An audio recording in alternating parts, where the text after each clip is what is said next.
ህልምህን በመተው እጅ አትስጥ። ምክንያቱም ከህልሙ የተፋታ ሰው ታሪክ አይሰራም።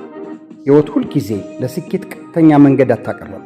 እንቅፋቶች፣ መሰናክሎች፣ ውድቀቶችና ፈተናዎች የጉዞው አካል ናቸው። ነገር ግን ህልሙን የማይተው ሰው በመጨረሻ ድልን ያገኛል። ዛሬ የሚያስቸግርህ ችግር ነገ የምትኮራበት ታሪክ ሊሆን ይችላል። ዛሬ የሚያስለቅስ ውድቀት የነገ ጥንካሬህ መሠረት ይሆናል።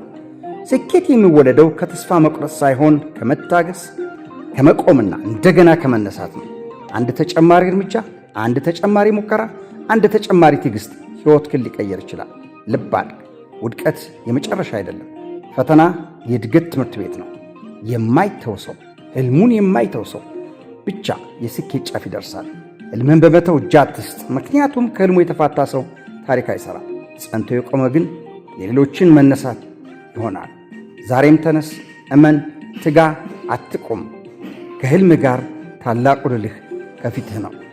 አመሰግናለሁ።